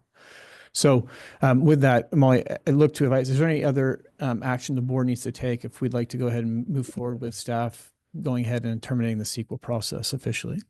No, thank you, President Sampson. There's no action item on the agenda tonight. I think this is staff's position, direction, and unless staff heard differently from the board, which I don't believe that we did, this is the direction staff will proceed since there is no legal requirement with respect to terminating CEQA. That's just something staff feels is important to communicate, as you said, clarity on this position. We don't feel there's any action necessary other than just hearing what we have from the board. True. Yeah. We do have public comment, but I mean, We can bring it back since to board there's no comment. there's no vote, there could still be comments from the board to staff and direction, but We'll take board's comments after public comment as well, if that's okay. And then, yeah, and more presentation too, but I do want to reinforce the fact that some of the slides you put in about the 8,500 acre goal, we can still achieve it if this is not a success. So thank you for highlighting that. Anything pressing? Okay, back to you. Okay, thank you. Okay, so then following on, just picking up the roadmap, Sewell-Hooley Pump Station electrification. So we know Sewell-Hooley Pump Station was constructed out there with no connection to the grid, certainly not enough electric power from PG&E to run the 800 horsepower pumps that are out there. We have done some work with our consultant who has come up with a plan to replace one of the 800 horsepower pumps with 4 200 horsepower pumps. And so you have a much lower inrush current as you bring each pump online sequentially. You can sort of achieve a very similar flow to one of the big pumps. And there is happily enough PG&E power out at Sewell-Hooley to do this. So this project would look at putting in 4 200 horsepower pumps. We'd leave one of the 800 horsepower pumps out there so that in the event that we had an emergency and we really needed to increase the flow out of Sewell-Hooley, we could bring a generator out there and do that. But the 6 MGD worth of pumping with the 4 200s would be more than enough for sort of normal operations from Sewell-Hooley, and it would be a really nice way to bring that asset into more regular use in the district's water supply portfolio. So the cost for that project, we're looking at between 3 and 6 million is the cost at this point. And the next steps would be to move that into preliminary design. So we can start going on. And if you remember, this project was sort of on hold while we considered Sewell-Hooley, because that was going to be a downstream raise, which might have required us to relocate the pump station. So, and then following on with Sewell-Hooley, there's still the issue of we have half a pipeline connecting the reservoir, right? It goes to the top of the hill, and then it flows in the existing sort of creek overland flow through a creek bed. into Nicasio. And this project would add a pipeline all the way to Nicasio, so from an additional 3 miles or so, I think, and provide us just a different degree of flexibility and certainty of operating that facility. Yeah, when we look at the cost for this project, even though it's a relatively short pipeline, it's up in the $25 to $35 million range. And notwithstanding Director Cush's comments, this is still a fairly early look at the cost, so we know where that may go from there. We think that in terms of necessity, maybe there are some things we can do with the existing overland flow. Some culverts we could put in, some improvements that maybe we can make that would make the use of the pipeline and the existing pipeline and the pump station a little better for our neighbors out there. So, sorry, Paul, just going back to sort of cost benefit, at 25 to 35 million, it would really make the price of Sulahuli water quite high. I know this is primarily a fixed, like a capital investment, not an ongoing cost. So that does change the calculation, but it's just seems like so much for a relatively small effort. I would agree, and I think that's reflected in the next steps.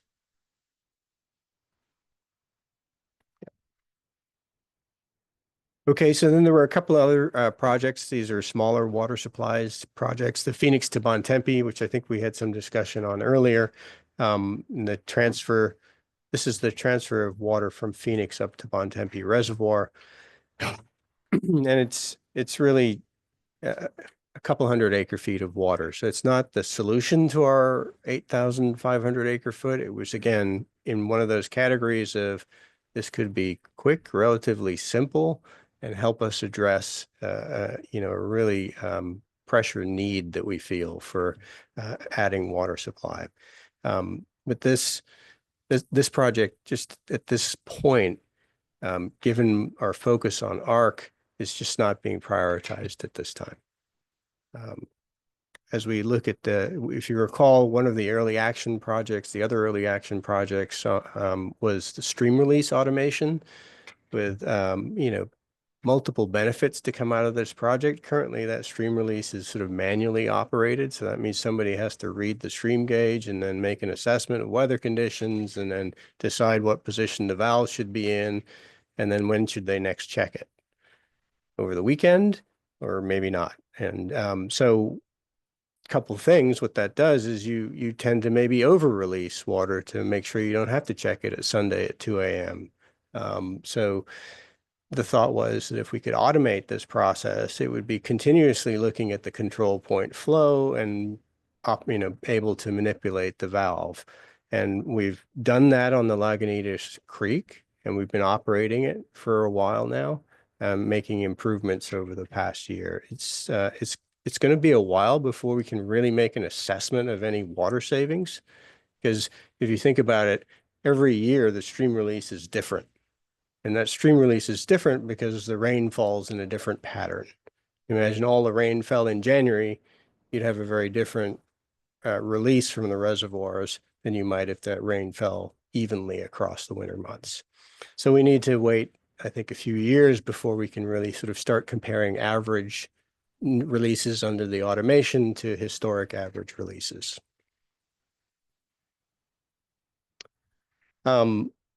And then I wanted to talk a little bit about in-system improvements. And this particular in-system improvement is a project that's going to focus on our ability to use more Sonoma water in the system during the winter.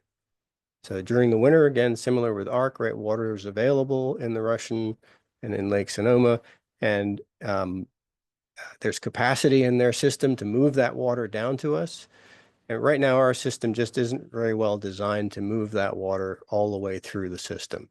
So we want to look at ways of addressing those hydraulic limitations in our distribution system to move Sonoma water further out into the system, use more of it during the winter.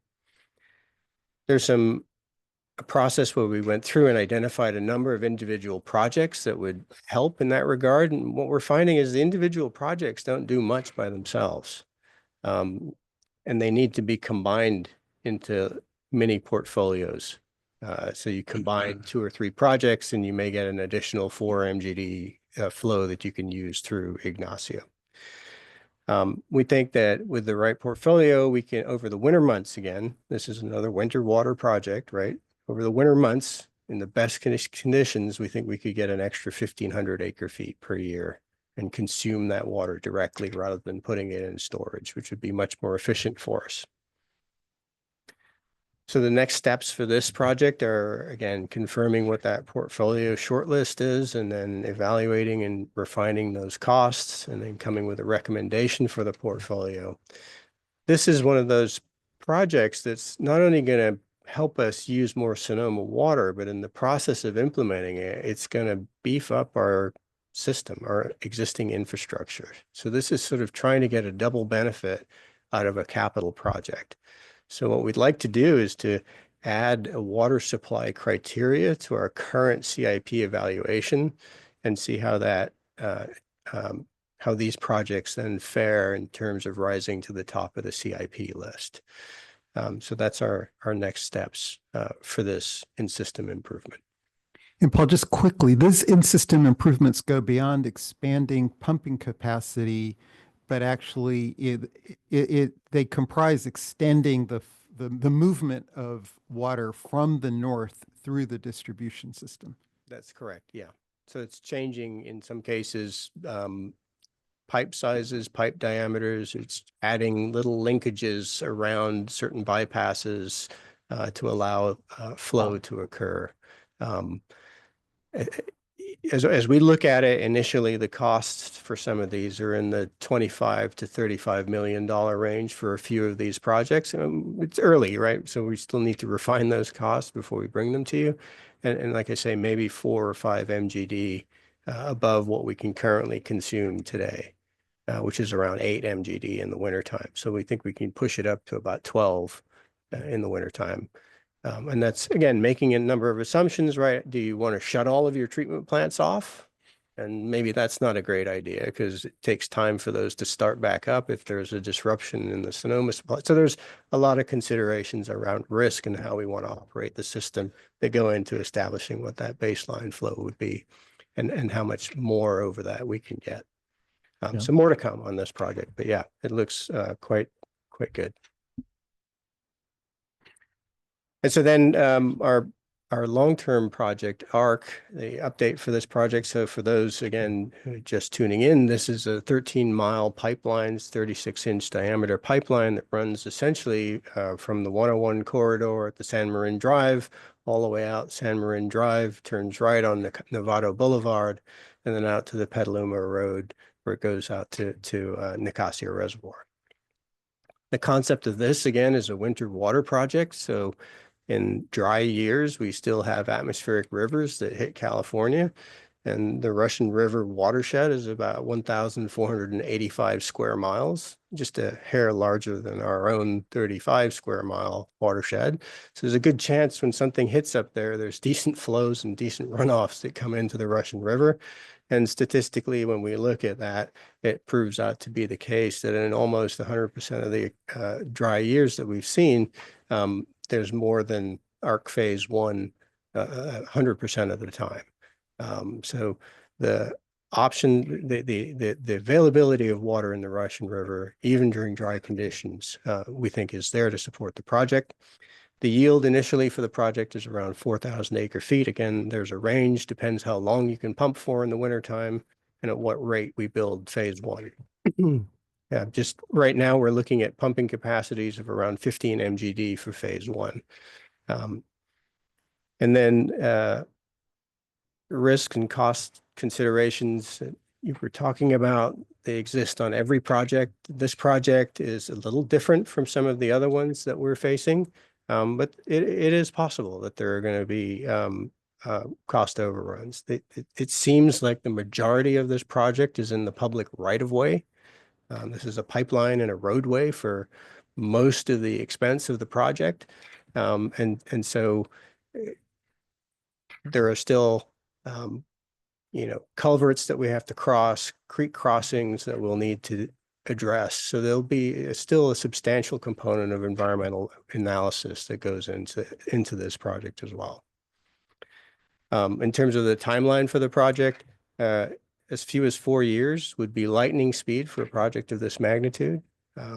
Some of the challenges that we're looking at even right now are just finding property to put our pump station near the freeway.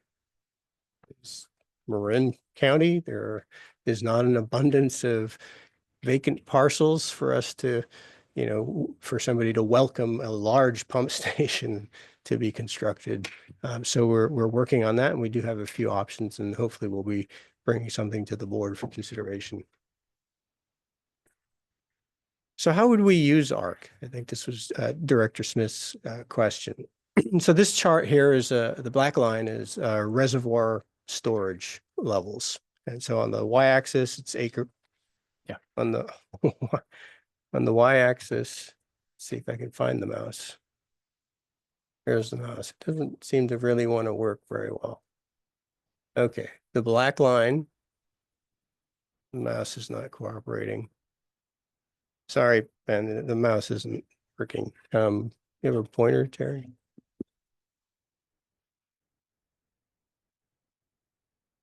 Okay, so I don't know if folks can see this. The black line is our reservoir storage level. So on the y-axis, this is acre feet, and it goes up to 80,000 acre feet. So when we're full, it goes to a flat line, and we're spilling water. The first portion of the curve is from 2019, and it goes out to about November to the low point here. So you can see in the wintertime we were spilling, and then we started using water over the summer of 2019 to a low point here of around 60,000 acre feet of water. This is pretty normal for us in November timeframe. This is not a situation where we're thinking it's drought. We just came out of a spill condition. We've used a normal amount of water. We're frankly expecting another normal year, which for us is 52 inches of rain. As you can see, that it started off pretty normal. The reservoir started filling back up, and in fact, by February timeframe, they were pretty full. We only had a few thousand acre feet of water. I don't know that we would be pressing the big red ARC button at that point. I don't think we would be using a drought water supply in this condition. That's still a pretty healthy amount of water that we've got in the reservoir. Paul, just for clarification, because I think it's easier for some of us that are familiar with the project to understand what the big red ARC button is, but that pipeline's not always gonna have water flowing through it. No, indeed not. No, it's going to be as needed. Okay. So we're thinking in maybe 3 years out of every 10 we'll be using it. That sort of frequency. Thank you. So as we move from November of 2019 through that winter, and we fill up a decent amount, but then the next summer occurs, and we get down here in the next November of 2020. And you can see the condition there is quite a bit lower than the previous November. And we've come out of a condition where there's no spill. And everybody in California at that point is talking about drought. We're in a drought emergency. So this is probably a time frame when there's 50, there's 30, 40,000 acre feet of storage in the system where we would be thinking about turning on the atmospheric river capture project. So that just sort of a high level view of when we want to use this project is when our reservoirs have space to receive the water. That's when, in the ideal case, that's when we would want to use this.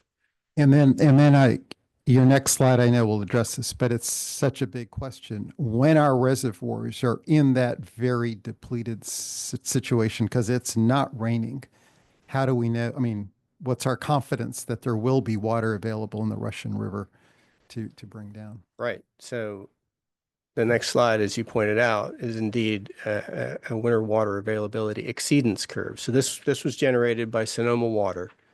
So this is off of their data. And essentially it shows on the x-axis a percentage of 0 near the y. So it starts off on the x-axis there at 0 and goes out to 100%. So that's the exceedance probability, the probability that you're going to get a certain flow.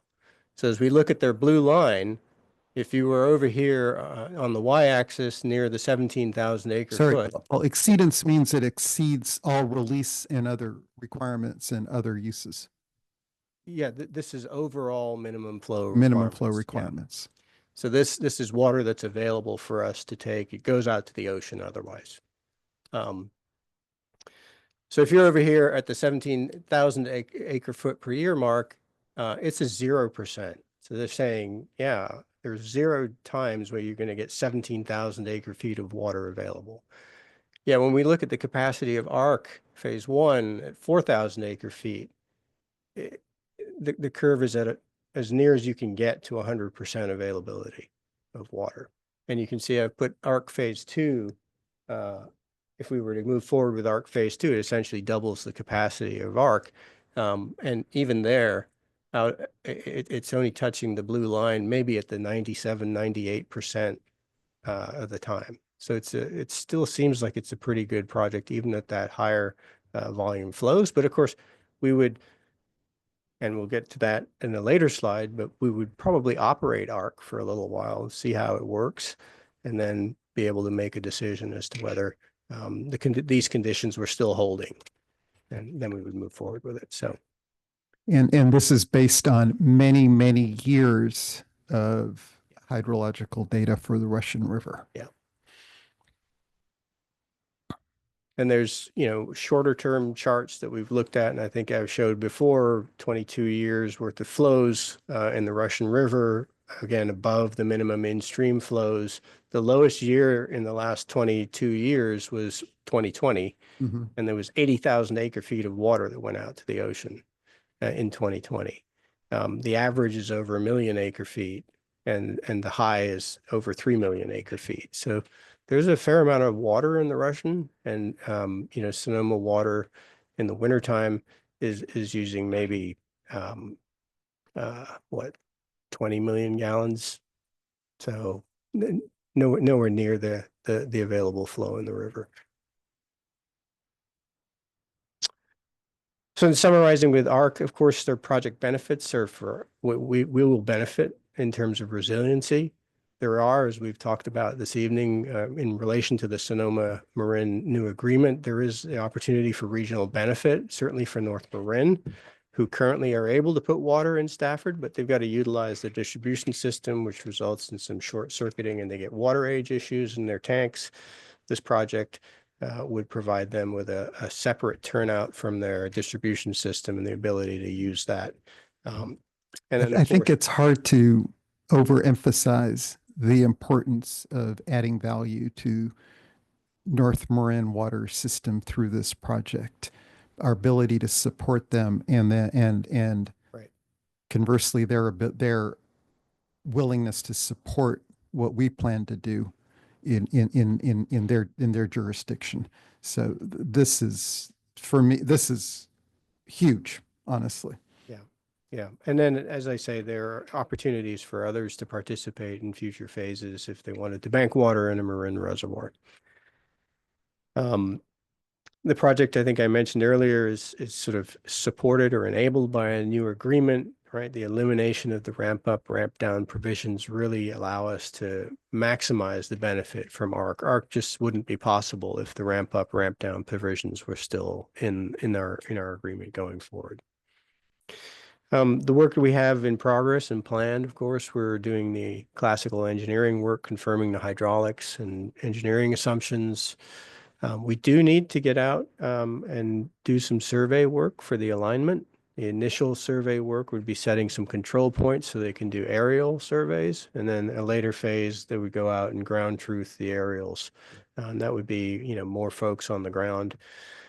Majority of this work is going to be in the public right-of-way. And out towards Nicasio, the survey work would be sort of at that intersection of the Petaluma Road and Nicasio Reservoir. Other work we got to do, geotech, of course. We've got desktop mapping for geotech that we need to confirm. So there's going to be a number of borings along the alignment.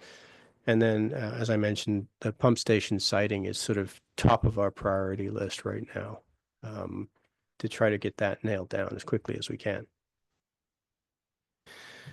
So we are developing, and we've heard some, good thoughts around outreach and communications plan for the project. The team has already met with a number of stakeholders, these initial meetings with North Marin Water District, of course, Novato City Manager and their staff. We met with the County of Marin a couple days ago, the Acting Public Works Director, and Novato Sanitary. So we're introducing the project to our sort of public partners and folks that are going to be present on the alignment. And we're hearing lots of interest and generally support. I mean, the Novato City Manager is very pleased, nice early introduction to the project, and same with Novato San. Everybody's getting the opportunity to think about how they might be able to benefit from the work that we're going to be doing anyway for this project. And some of those examples are the county parks. I guess Stafford Park is out of potable water, and they've been trucking water there. Well, we're going to be in a big old trench running right by Stafford. So co-locating a pipe in our trench might make sense. The County of Marin has expressed interest, in understanding if it's practical for us to use the multi-use path. They've got a pretty wide path out there. So if it's practical for us to be able to use that to put the pipeline in, because that way we stay out of the main traffic zone for some distance anyway. And then the benefit they would get is the shared cost of repaving that multi-use path afterwards. So there hopefully are some win-wins that we can bring along the way. And we're certainly starting, I think, in the right direction with this project. We have additional meetings planned. The Novato City Council meeting is September 23rd. And we know, of course, the school is going to be very active and interested in the work. We go right past San Marin High School on two sides as we go out San Marin and then up Novato Boulevard. So we'll definitely be talking with them. And we know, we understand the neighborhood around San Marin is pretty active. And so we want to make sure that we have some outreach for those folks as well. Oh, yes. So the schedule, and I think you've seen this before, we've got design and CEQA work over the next year or two before we get into actual construction. And each of those phases is going to take a couple of years before we get to operating this, hopefully in 2029.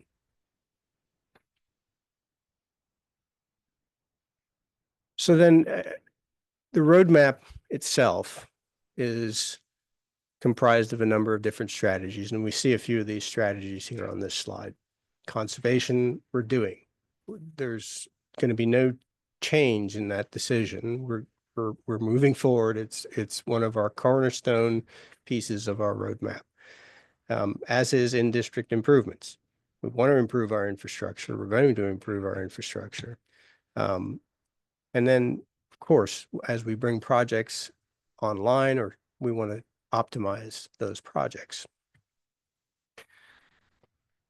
So, for example, we might build ARC Phase 1 and then operate it for a time so that we can optimize that new supply into our system and understand how it works. At some point, we may decide that it's working so well, we'd like to build Phase 2. It's also conceivable that at that same point in time where we decide an additional water supply is needed, that another option is more desirable. Maybe we don't want to deal with Petaluma for Phase 2, so we're going to do some other project, and there could be an option for another project here. The point of this slide is to demonstrate that the roadmap has sort of a built-in adaptability to it, so that we can react to conditions that we can't possibly predict today. But we will have opportunities and options for additional water supplies down the road as we need them and as conditions change. So today, if we left things as they stand and, staff's recommendations, and we heard, I think, clear direction from the board on Nicasio Spillway, and our suggestion that we're not prioritizing work on Phoenix. When we take those two projects out of our water supply roadmap at this point, we have a range of supply that still covers our 8,500 acre feet per year. But now it's maybe a little bit less comfortable than we once were in terms of meeting that goal. But I would say the sort of blocks on the right sort of illustrate how quickly we can adapt to that condition and moving in another water supply option. In this case, it says it's other, or it could be ARC phase 2. And suddenly you see the available and identified water supplies for us to go through the development with now meets and exceeds even at the minimum level, the 8,500 acre feet of water. So this gives me, and I hope you, some comfort that we still have options to meet our obligations to our community. And so to summarize, I think the roadmap is on track, and we do anticipate continued adaptive management as we move forward and new information is developed. Paul, on the prior slide, we don't have it here, but we do talk an awful lot about conservation. And that could be an area as well that are, well, right, but that goal could be exceeded. Yeah. Right. And so in the adaptive management, maybe that's where we find ourselves. That would be great. Because we are investing a tremendous amount of money by board direction on our AMI system, right? So that could be an area certainly that we get a higher return than we're conservatively estimating. And that could affect the decision point, for example, of phase 2 or not phase 2 for ARC. Paul, thank you again for another update on this now 5-year project. You've been able to shepherd us on, so I appreciate it. It's also really reassuring that we haven't made any decisions that place all of our eggs in one basket. And so when one egg falls out, we're still pretty good. So I appreciate the visualization for that. With that, I'll take board member comments. We'll start with Director Kush, so you don't have to follow Director Russell. It's such a good comprehensive update, and I'm still so distracted by Director Russell because he pushed all these buttons. And I feel like I'm almost preparing for another campaign run here. But in February 2023, the board at the time, which included all of us except you, Diana, voted unanimously to embark with this water supply roadmap, which included attention to both water efficiency and conservation, as well as new supply development. And I know that even over a year and a half, a lot can change and perspectives can also change.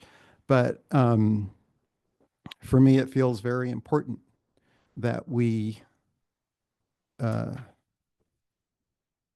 investigate our water supply opportunities and move on those that are the most cost effective, that have the least environmental and social impacts as efficiently and as quickly as possible.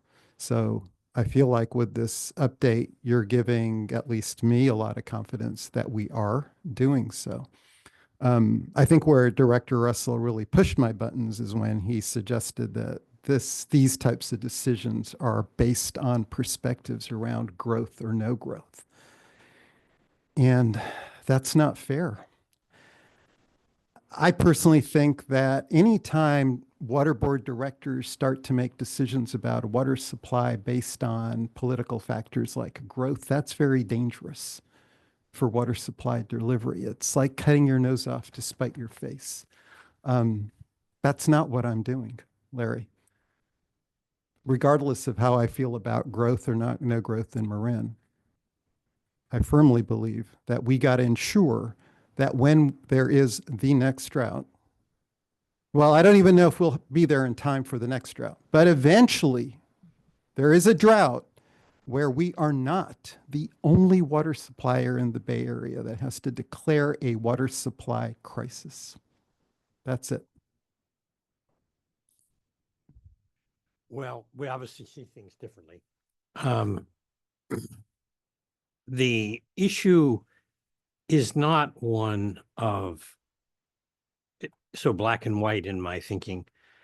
The instances that you showed, a lot of things have changed since those instances occurred. And the droughts that we're talking about are quite significant droughts. It's important to understand that there's always going to be a drought that exceeds the engineering plan. And that's just how it is. You know, you can't design for that. You can't afford to design for that. I agree with you completely about the decisions with respect to the board and water supply. My reason for bringing it up was it's how it'll be perceived by the public. So it's a fact of life. You need to recognize it. It shouldn't change your thinking in particular. I don't think. Understand that we are legally obligated to meet every water supply request. It's part of the state law for water companies. And it's not something you can just treat lightly. You know, the question is how to achieve it. That's where the issues become sticky. Conservation, when I first ran in 2004, we basically set up on conservation first as the anti-desal approach. You know, desal has a place. It's obviously very convenient because it is truly a new water supply without doing anything, right? Other than building the plant and operating it. So but still,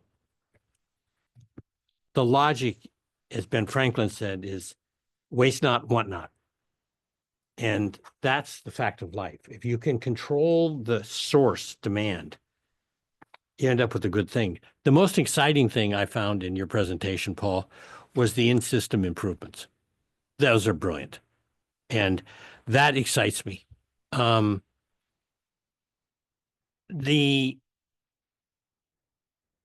was going to ask a question about the power, but I realized afterwards that running 4 200s is the same as running 1 800, not starting them, but so the wires will be the same size. It's just the inrush current isn't there. So I'm not going to ask that question.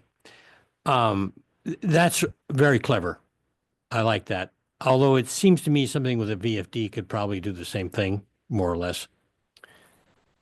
But that's an engineering decision. Yeah. So anyway, I'm impressed with where we are. I'm happy. I think we're on a track that's interesting. We'll get to the ARC thing discussion in its time. You know, one of the things coming to this board is a hard decision. There's a joke in the business that, you know, indecision stops the day the concrete's poured. And that's part of life too. You know, even though I said you can't make mistakes, you can. Now, they're not good, but, you know, we hopefully will have a wide enough view to stop that problem, I hope. And we'll go from there. So I'm excited. Like I say, I think the in-system improvements, as you know, one of my biggest concerns about the ARC is I really, really intellectually object to the idea of taking potable water and throwing it in an open reservoir and then having to spend the money to retreat it. It just goes against my senses. The idea of in-system improvements where you can push the water through, that I like, because you can take the potable water and use it. Makes perfect sense. Not throw it in with the other stuff and then try to reclaim it back. So anyway, keep up the good thinking. Thank you. Great. Dr. Mayer.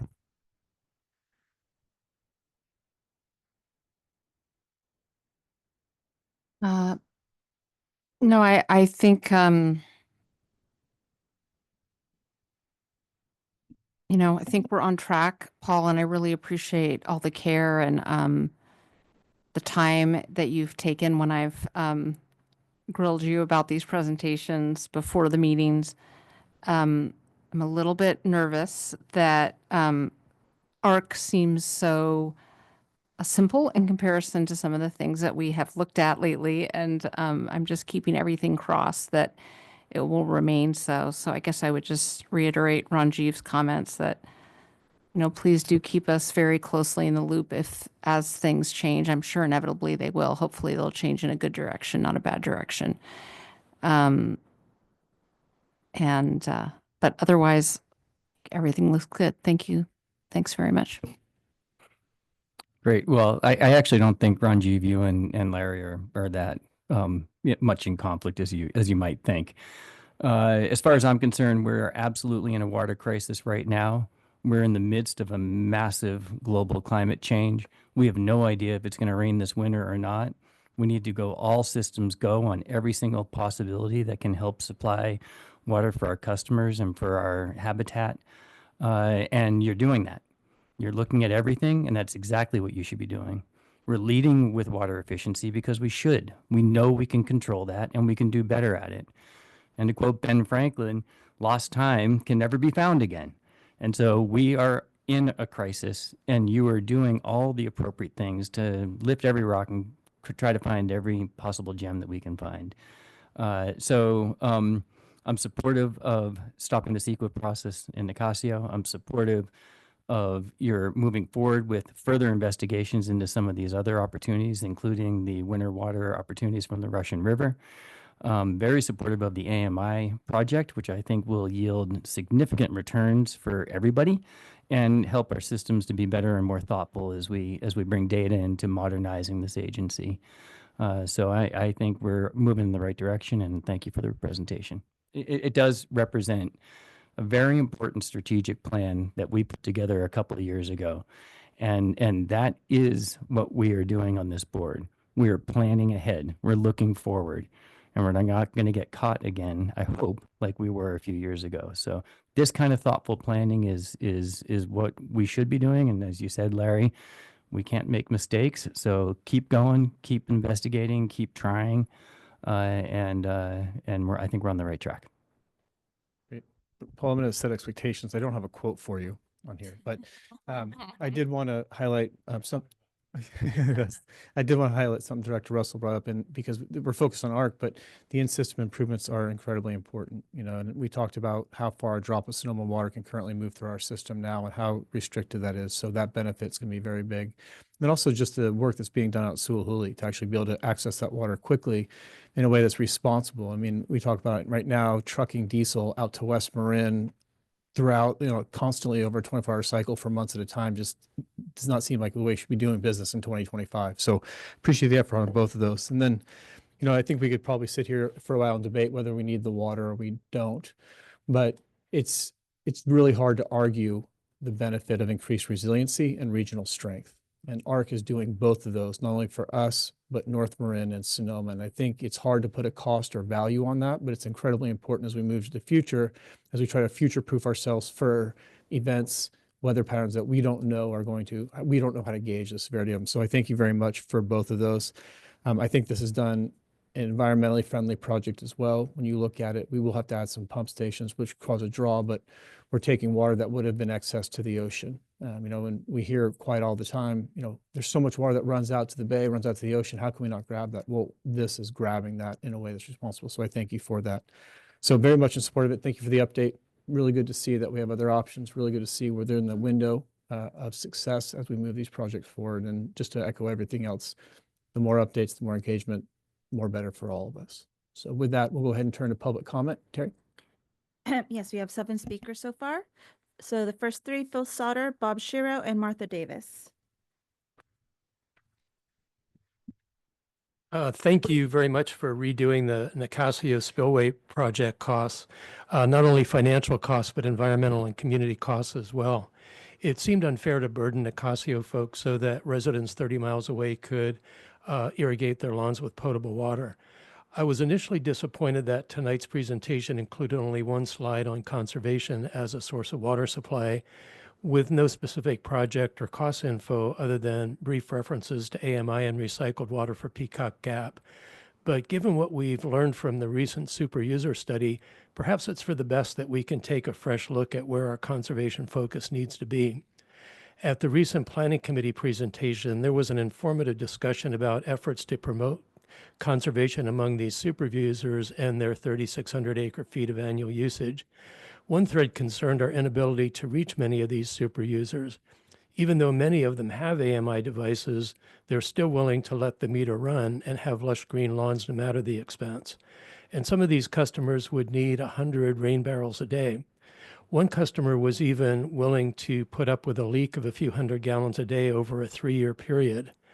There was also a good discussion about the financial implications of reducing wasteful use by these top 10% of residential customers who currently use 30% of our water and contribute 40% of our water sales revenue. This leads to fundamental questions of whether we really want to curb water waste and whether we can afford to list conservation as our number one source of water supply. Of course, Director Russell will remember past annual budgets based on 30 million gallons a day and 25 million gallons and 20 million gallons. It would be good to see some alternative 5-year plans, one based on current assumptions, one based on targeted conservation among super users with a 10% overall reduction in water use, and one based on an increase in recycled water use that allows for large landscapes and provides steady revenue even in dry years. One board member asked about spending $168 million on conservation rather than on another pipeline. Ben said we're already spending a lot of money on conservation, mostly through AMI. But if these super users already have AMI and are deaf to our conservation messaging, I wonder if an extra $168 million would change their habits. But it would be great to see what $168 million or an equivalent investment in recycled water could do. I'm really looking forward to the super user and recycled water presentations coming from the committee and coming before the full board, along with data on commercial, institutional, and irrigation customers. Thank you. Thank you. Mr. Shiro? Good evening. I'm Bob Shiro. My wife Doreen and I own a Nicasio Creek property, which begins at Road to the Ranches and extends downstream.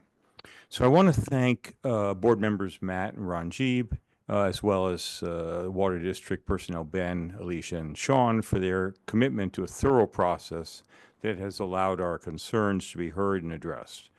The board's consensus to not proceed with the Nicasio Spillway project is a good outcome for the Nicasio community. Because of the district's long history of deferred maintenance, Nicasio Creek, Nicasio Reservoir, and Halleck Creek have experienced a tremendous buildup of sediment and debris. This increase of sediment and debris is restricting the free flow of the creeks, causing current levels of flooding. This lack of creek maintenance will result in the flooding of the Nicasio School. When the school will flood will depend upon the intensity of the rainy season. Does the district have a maintenance plan to deal with increased sedimentation in the creeks and reservoir? If there is a plan, can you articulate the maintenance schedule? Our school, homes, and buildings will flood unless the district acts expeditiously to remove a substantial portion of the sediments that have accumulated over the past 65 years. I know you're well aware of our concerns regarding creek flooding. However, I have not heard how the district plans to remedy the flooding risk, which has been caused by the building of the Seeger Dam. Thank you. Thank you. Ms. Martha Davis, Arden Wood, and Larry Minikis. Good evening. Let me see if I can get this a little lower. I'm still on, okay. Martha Davis with the Nicasio Landowners Association on the board. I want to thank you for hearing our Nicasio community concerns about how the district's proposal to modify the Nicasio Dam spillway would cause additional flooding and other irreparable harm to Nicasio. Over the past 4 months, our community provided your staff with detailed information, photos, and historical records documenting our concerns. We appreciate that this information was used to reevaluate Marin Water's Nicasio Spillway project cost assumptions. As a result, your staff now recommend that you withdraw the Nicasio Spillway modification project from further consideration and terminate the CEQA process.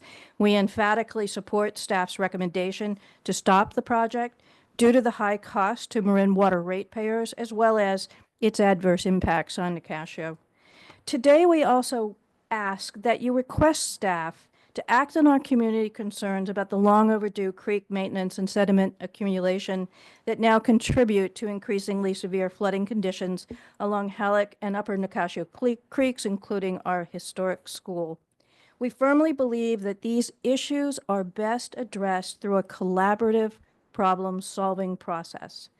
Absent such a process, in my experience, the alternative is not good because it often involves litigation, which I don't think helps anybody. Sediment deposition in creeks as they flow into reservoirs is well understood. I brought for you today this 1998 edition of the Reservoir Sedimentation Handbook to emphasize that sediment management is not a new or particularly light issue. Today, the development and implementation of Reservoir Sediment Management Plan is considered a core responsibility for all dam operators. Sediment buildup in the Nicasio Reservoir is a serious problem. According to your 2017 bathymetric survey, the reservoir has already lost over 1,700 acre-feet of water since 1961. Yet, to my knowledge, Marin Water does not have a sediment management plan for Nicasio Reservoir. If, as part of your water supply roadmap, as you described today, you determine you can deliver additional winter water to Nicasio Reservoir during dry months or dry years, you will need to deal with sediment buildup that year by year is eroding Nicasio's storage capacity. It's an asset management problem, and delay will only make sediment problem worse and more expensive for Marin Water. In closing, your support today to stop the Nicasio Spillway project marks an opportunity to repair damaged relationships and to begin anew. Please, let's get started by initiating a collaborative problem-solving process to jointly address the flooding issues along Halleck and Upper Nicasio Creeks and to develop a long-term sediment management plan for Nicasio Reservoir. Thank you. Ms. Arden Wood, Larry Minikis, and then Ed Jamison, please. My thoughts have already been addressed as far as the dredging by Martha and Mr. Shiro. I just was wondering about Dr. Russell's comment that I wanted to clarify something. You said you hadn't received any letters. Do you board members receive all the letters that have been sent to go into the record? What I said is I had not received any emails. Oh, emails. I meant emails. I 'Cause- was responding to Diana's. No, I know, but Yeah. do you as board? Yes, of course. Oh, you do? Okay. Well, thank you. Thank you. Good evening, and Paul, thank you for the presentation and board for your very thoughtful comments. Let's assume there's some dredging that gets done in the future.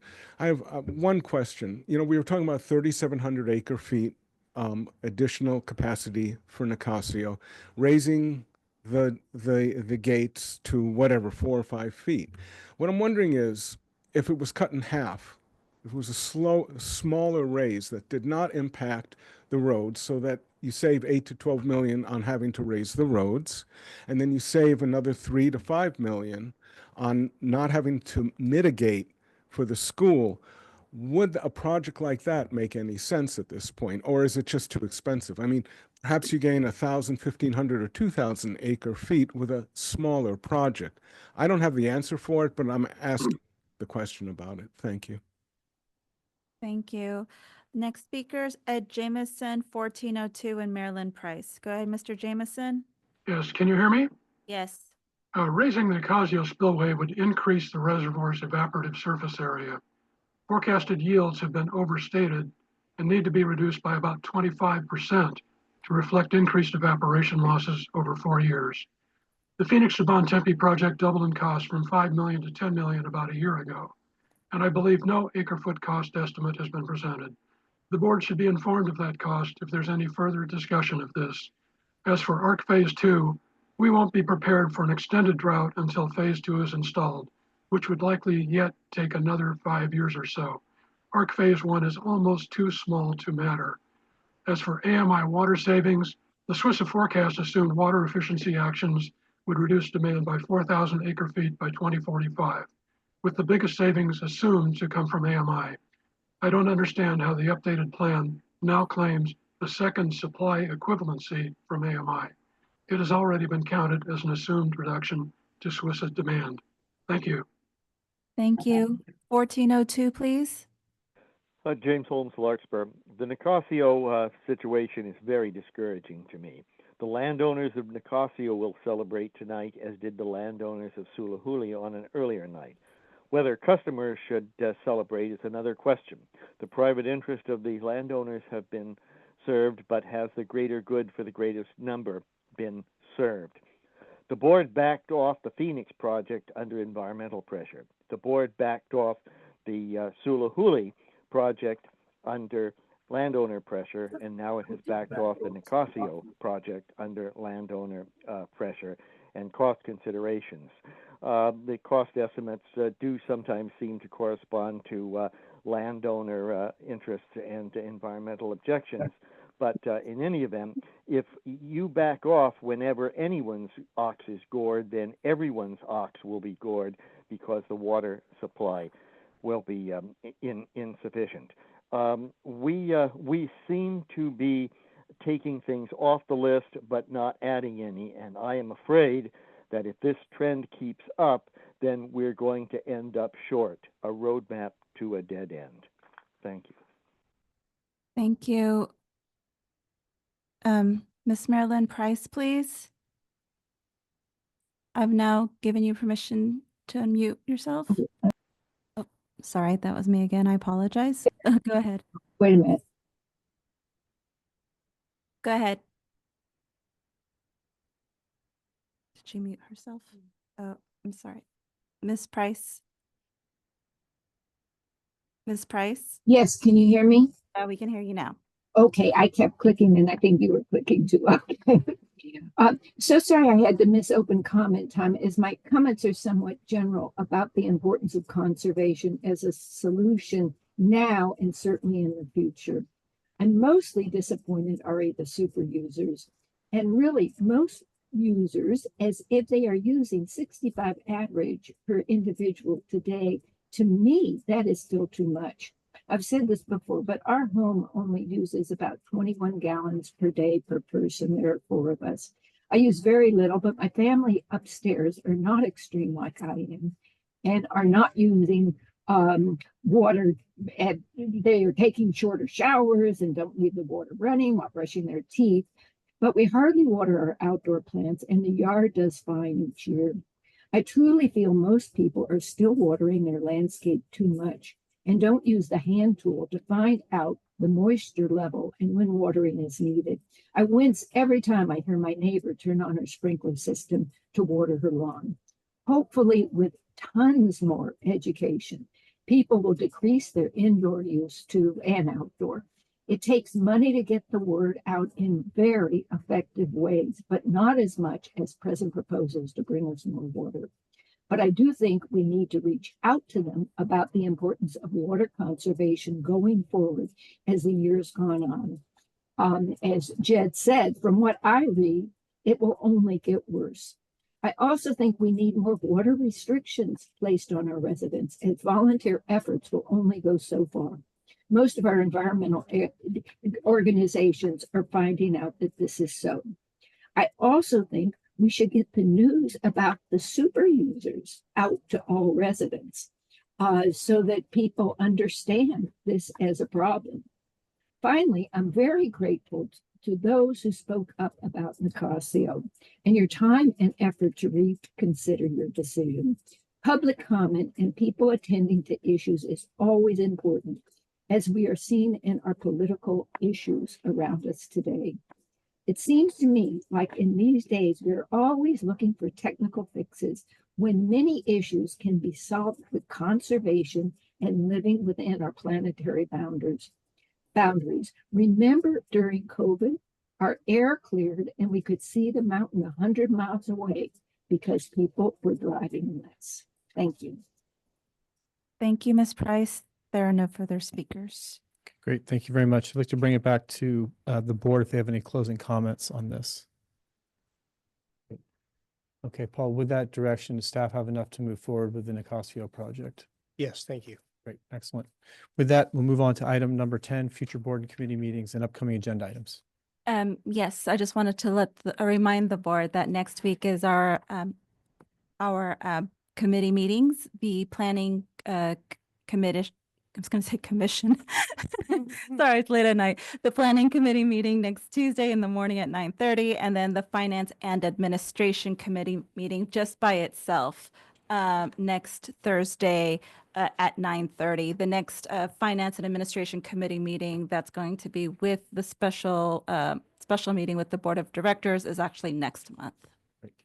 And Thank that's you. it. With that, we're going to adjourn.